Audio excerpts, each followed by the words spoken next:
I use Amsterdam Burnt Sienna for the acrylic base layer, substantially diluted to make it spread nicely.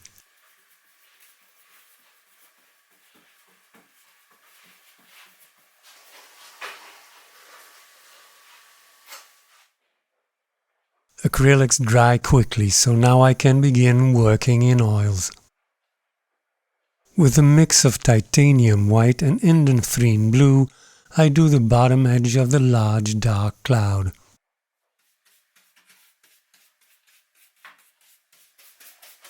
Indigo, brilliant yellow, a little vermilion red, umber green, and finally a pinch of titanium white. That's the mix I'm using here.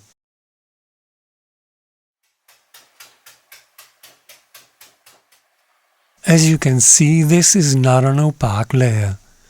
The burnt sienna is still shining through. I'm hardly touching the paint surface with my badger hair fan brush to keep the layer open. Halfway, I'm adding a little indigo to the mix to darken the clouds to the right.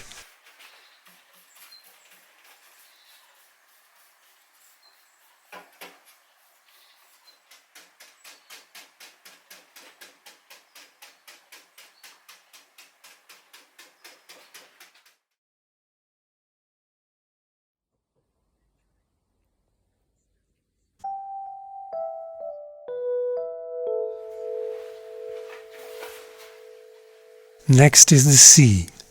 The base color is pretty much the same as the color of the cloud. So, indigo, brilliant yellow, a little burnt sienna, vermilion red, and finally titanium white.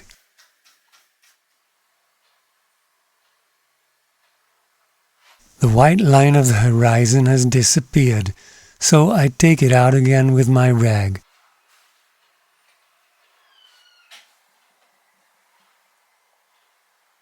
I'm doing the light clouds on the right with a mix of titanium white, brilliant yellow, and vermilion red.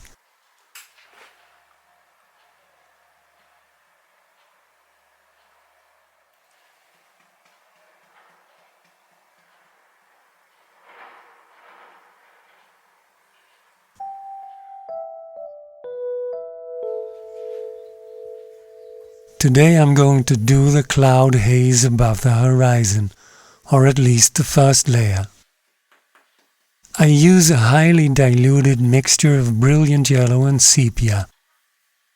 The layer has to be transparent because I want the blue sky behind it to still be palpable.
The blue cloud in the distance is partially hidden behind a curtain of rain, glowing warmly in the late afternoon sun.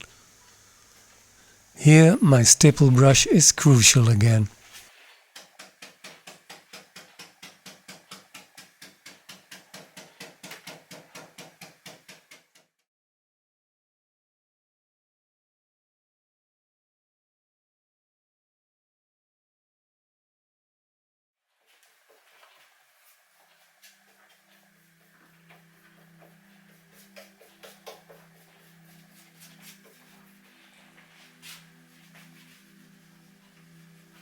The reductive painting technique, which I also used in the oil sketch, comes in handy here too. By removing the paint again, I determine the location of the lighter cloud.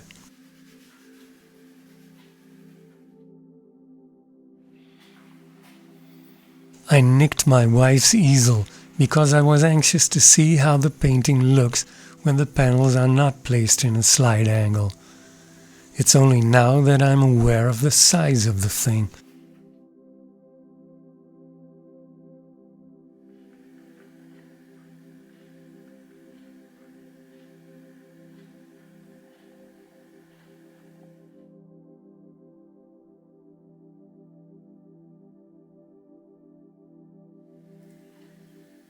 The ocean on the left and the clouds above it are still two separate worlds.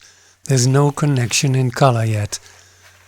That's why I apply a glaze of brilliant yellow, burnt sienna and sepia.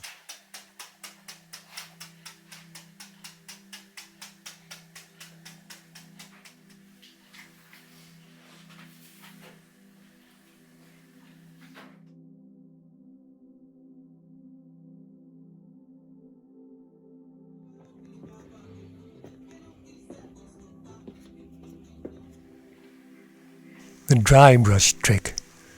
By running the same old brush over an irregular surface, only the protruding bubbles will pick up the paint. It's an excellent way to paint the sparkles on the water, assuming there's an irregular surface.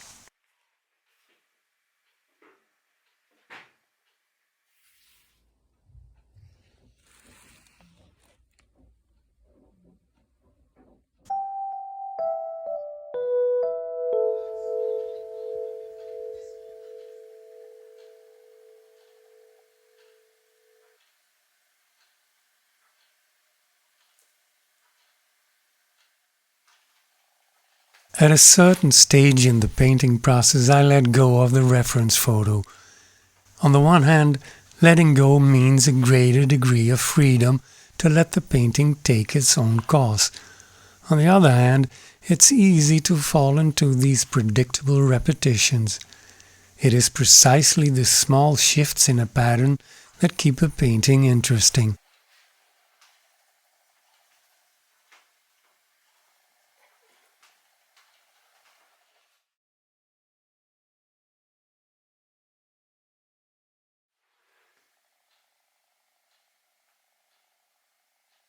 The small clouds just catch the late sunlight and enhance the sense of light. At the same time, they connect the glowing clouds to the blue of the sky.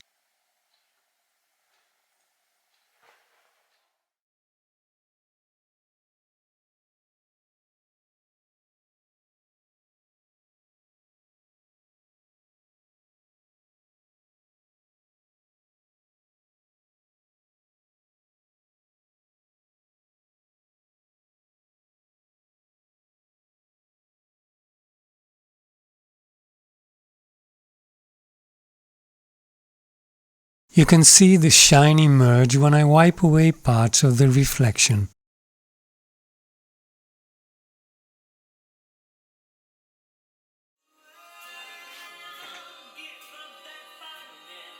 Now I only need to blacken the sides of the panels with acrylics and I'm done. To my great pleasure, the customers were very happy with the painting. It's always an exciting moment, this first encounter between the clients and their painting. Fortunately, it ended well. Customer happy, painter happy.